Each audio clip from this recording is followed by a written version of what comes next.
Assalamualaikum warahmatullahi wabarakatuh. Perkenalkan, nama saya Rita Hasyanti Rusni dari kelas PTK 01 angkatan 2019 dengan NIM 1924040011 akan membawakan materi berjudul belajar pada bab 3.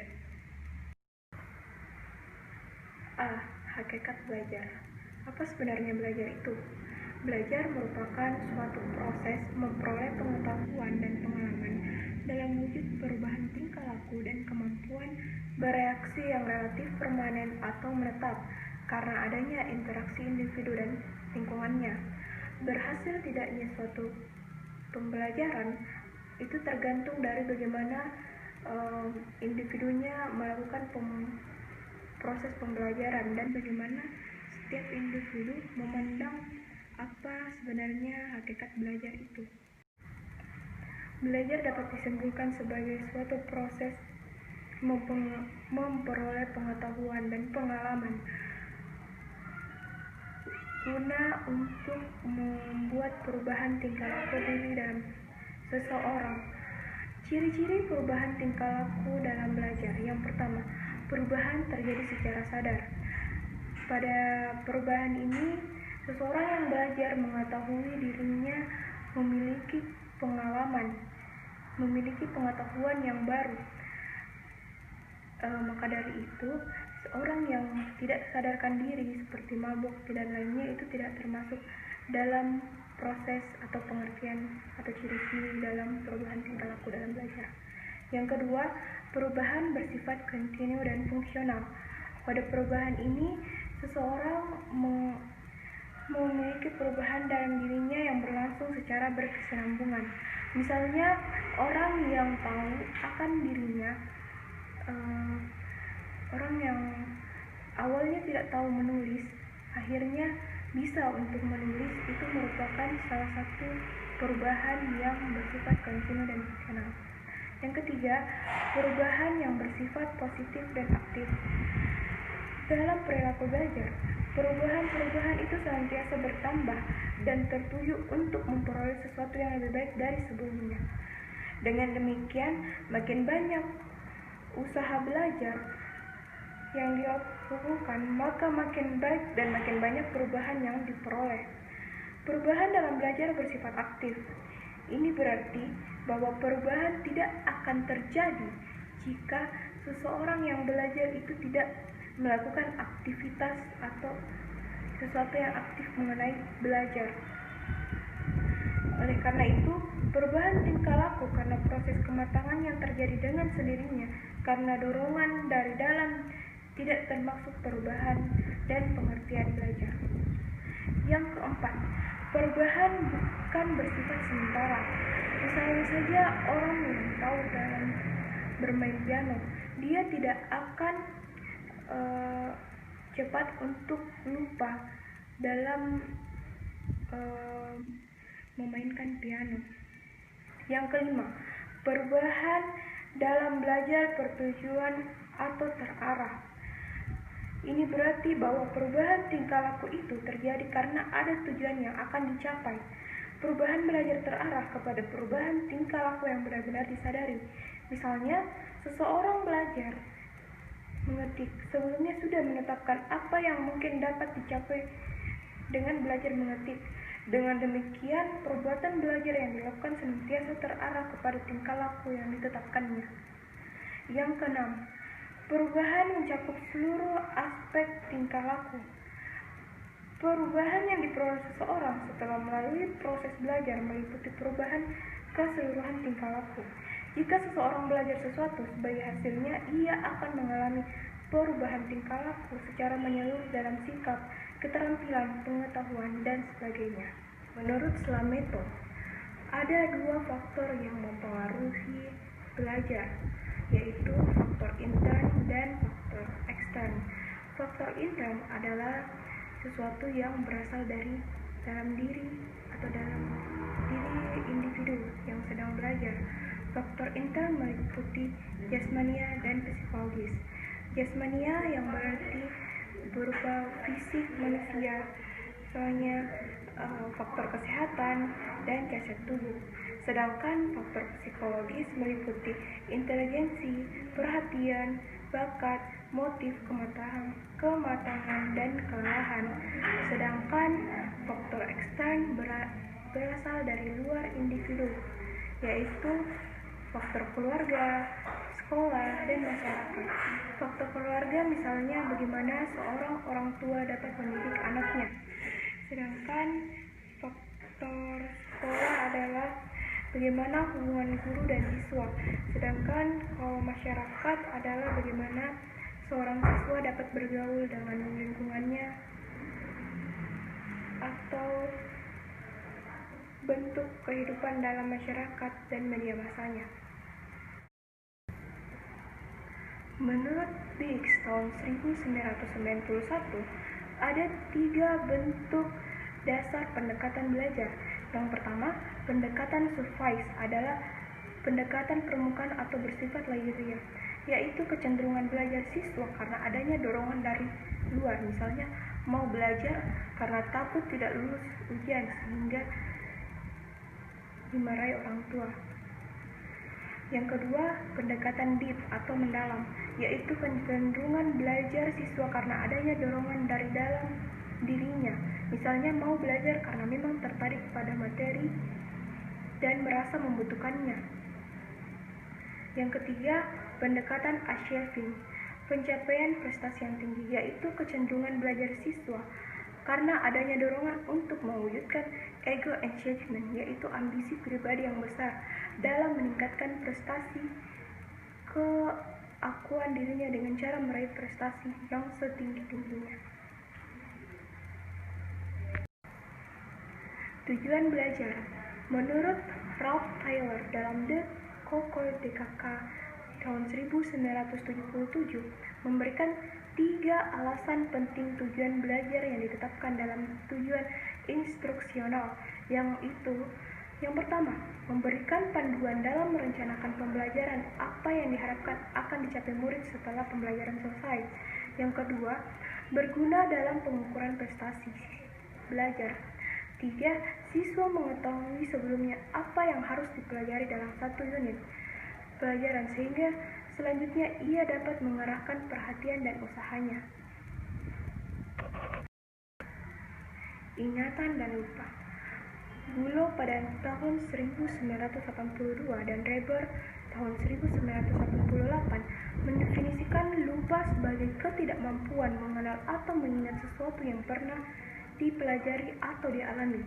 Ada beberapa faktor penyebab lupa, yaitu karena adanya gangguan item-item informasi atau materi yang ada dalam sistem memori siswa. Kedua, adanya tekanan terhadap item informasi yang telah ada, baik secara disengaja maupun tidak. 3. Adanya perubahan situasi lingkungan antara waktu belajar dengan waktu mengingat kembali. 4. Adanya perubahan sikap dan minat siswa terhadap proses situasi belajar. Yang kelima, materi pelajaran yang telah dikuasai tidak digunakan atau dihafalkan. Law of misuse.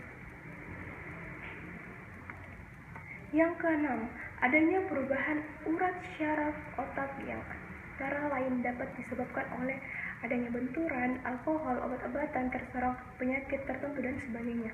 Yang ketujuh, item informasi yang masuk sudah rusak terlebih dahulu sebelum disimpan dalam memori permanennya. Hal ini dapat terjadi karena adanya tenggangan waktu antara saat terserapnya informasi dengan saat proses pengkodean dan transformasi dalam memori jangka pendek siswa. Materi pelajaran yang terlupakan oleh siswa, menurut ahli psikologi kognitif tidak sepenuhnya hilang dalam ingatan seseorang. Materi pelajaran tersebut sesungguhnya masih terdapat dalam subsistem memori seseorang, akan tetapi terlalu lemah untuk dipanggil atau diingat kembali.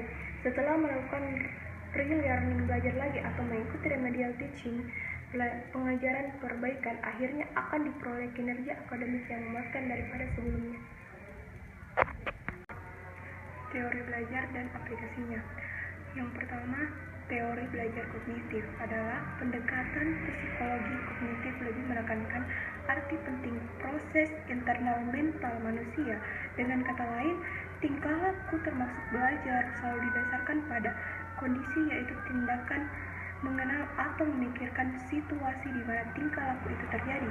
Dengan demikian, tingkah laku seseorang bergantung kepada insight terhadap hubungan yang ada di dalam suatu situasi. Secara ringkas, pandangan Piaget, Ausubel, dan Brunner adalah sebagai berikut. A. Piaget.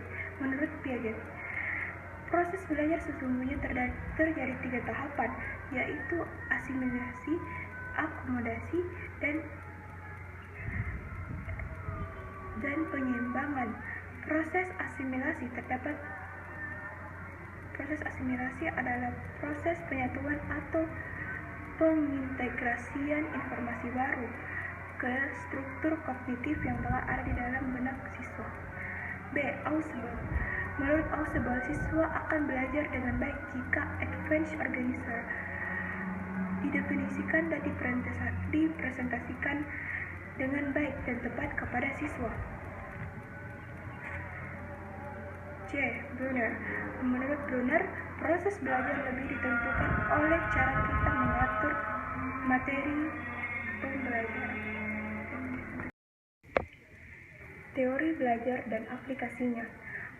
Menurut Brunner, proses belajar lebih ditentukan oleh cara kita mengatur materi pelajaran dan bukan ditentukan oleh umur seseorang seperti yang telah dikemukakan oleh Piaget.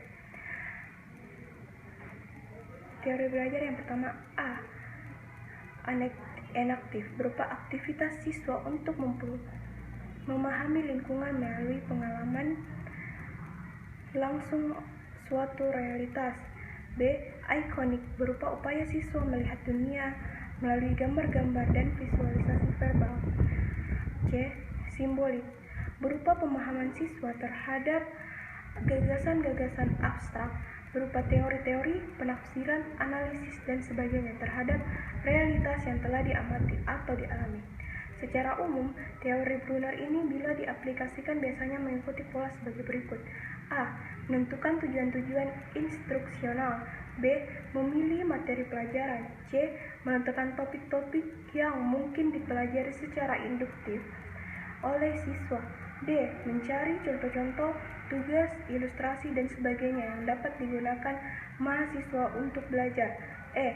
Mengatur topik-topik pelajaran sedemikian rupa sehingga urutan topik itu bergerak dan yang paling konkret ke yang abstrak, dari yang sederhana ke kompleks, dari tahapan-tahapan enaktif, ikonik, sampai ke tahap simbolik, dan seterusnya. F. Mengevaluasi proses dan hasil belajar. 2. Teori belajar behavioristik. Manusia sangat dipengaruhi oleh kejadian di dalam lingkungannya yang akan memberikan pengalaman-pengalaman tertentu kepadanya. Belajar merupakan perubahan tingkah laku yang terjadi berdasarkan paradigma SR, yaitu stimulus respon. Ciri-ciri teori belajar behavioristik sebagai berikut. A. Mementingkan pengaruh lingkungan atau environmentalistik. B. Mementingkan bagian-bagian, yaitu elementalistik. C. Mementingkan peranan reaksi. D. Mengutamakan mekanisme terbentuknya hasil belajar. E.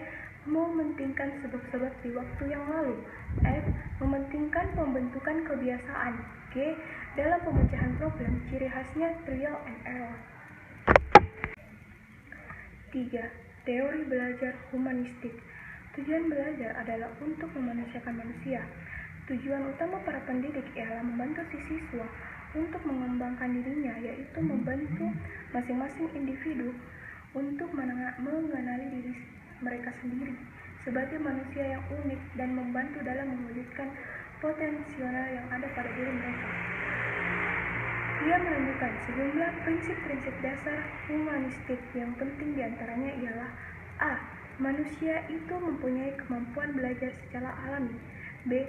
Belajar yang signifikan terjadi apabila materi pelajaran yang dirasakan murid mempunyai relevansi dengan maksud-maksud sendiri. C. Belajar yang menyangkut perubahan di dalam persepsi mengenai dirinya sendiri dianggap mengancam dan cenderung untuk ditolaknya. D.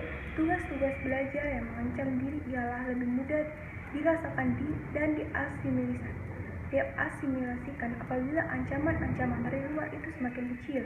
E. Apabila ancaman terhadap diri siswa rendah, pengalaman dapat diperoleh dengan berbagai cara yang berbeda dan terjadilah proses belajar. F. Belajar yang bermakna diperoleh siswa dengan melakukannya. G. Belajar diperlancar bila mana siswa dilibatkan dalam proses belajar dan ikut bertanggung jawab terhadap proses belajar itu. H. Belajar atas inisiatif sendiri yang melibatkan pribadi siswa seutuhnya, baik perasaan maupun intelek, merupakan cara yang dapat memberikan hasil yang mendalam dan lestari. Sekian pemaparan materi saya mengenai bab 3, yaitu belajar. Kurang dan lebihnya mohon dimaafkan. Wabillahi taufiq wal hidayah. Wassalamualaikum warahmatullahi wabarakatuh.